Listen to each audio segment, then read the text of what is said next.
Un autre péché de la langue, la médisance. Qu'est-ce que la médisance? La médisance, c'est dire une vraie chose sur quelqu'un, mais une mauvaise chose qu'il a faite, afin de le détruire. C'est ça la médisance. Quelqu'un s'enivre, et toi, tu vas le dire partout. C'est la médisance. Ce n'est pas que tu as inventé.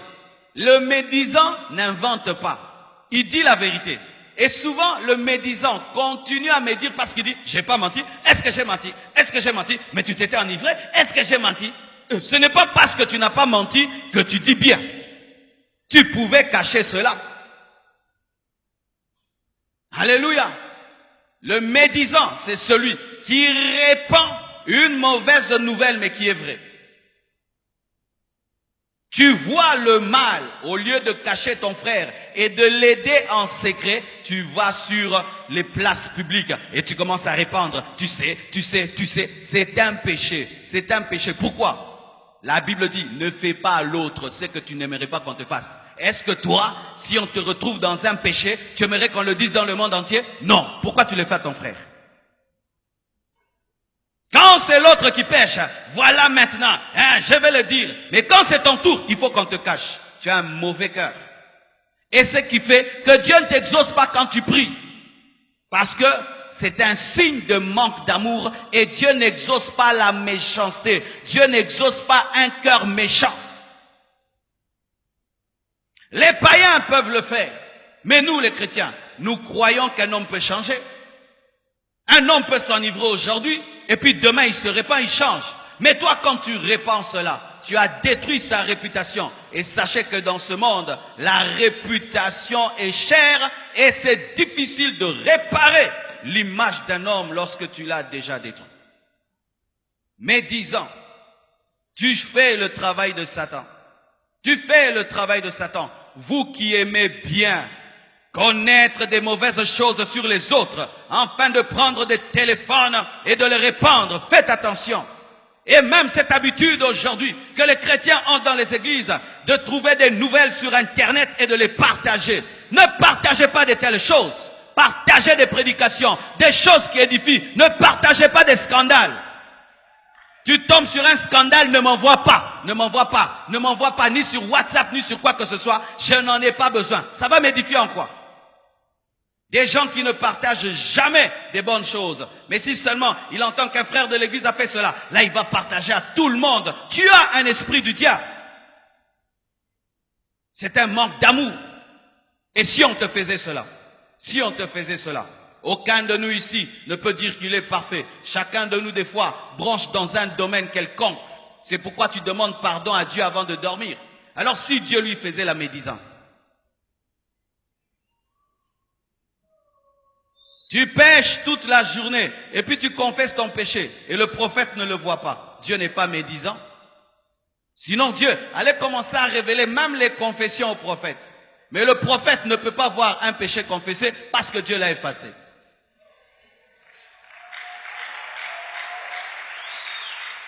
Alléluia. Arrêtez de médire. Souvent dans la médisance, il y a la jalousie. La jalousie. Vous allez remarquer qu'on aime médire sur les hommes élevés. On aime médire sur les hommes grands. Quand tu vois quelqu'un qui aime médire que sur les hommes grands, c'est la jalousie. Il faut aussi médire sur le pousse-pousseur. Il faut aussi médire sur les gens qui ne sont pas connus. Mais quand la médisance n'est que sur les hommes grands, en soi, c'est la jalousie. Tu aimerais qu'ils te ressemblent, qu'ils descendent, qu'ils sont comme toi. C'est souvent la jalousie. C'est pourquoi vous voyez dans le monde, quand on fait des journaux, on parle plus des scandales des grands. Jamais des petits. Pourquoi? Ça ne va pas pousser les gens à acheter le journal. Médisance.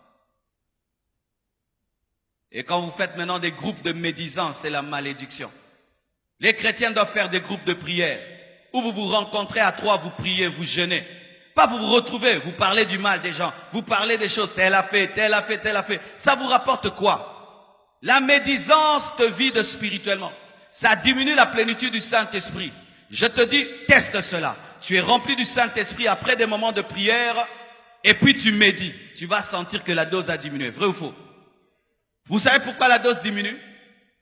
Lorsque tu es rempli du Saint-Esprit et tu dis la parole et tu dis la vérité, la plénitude augmente. Comme là, pendant que je prêche, je suis en train de parler, mais la plénitude ne diminue pas. Parce que je suis en train de dire la parole et la vérité. Mais si pendant que je prêche seulement, je commence à dire n'importe quoi, directement l'onction va diminuer. C'est toujours ça, c'est ça le principe.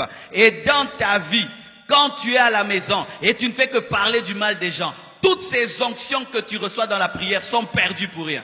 Tu n'as ni prêché avec, ni prié avec, ni imposé les mains à quelqu'un. C'est parti comme ça, en train de chip, chip, chip, chip, chip.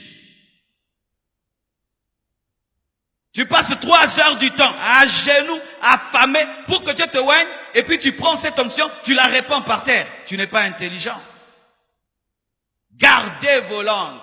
Lorsque tu vois le mal, garde ça pour toi. Fais-en un sujet de prière, un sujet d'intercession. Tu vas remarquer dans ta vie, ce sera difficile de médire sur la vie de quelqu'un qui est dans ta liste de prières. Si je prie pour un frère, afin que Dieu le délivre de l'homosexualité, jamais je vais me dire, parce que c'est un malade, c'est mon malade, je suis en train de prier pour que Dieu le délivre. Tu sais pourquoi tu médites sur les gens? Parce que tu ne pries pour personne. Tu es un chrétien sans amour. Tu ne pries pour personne.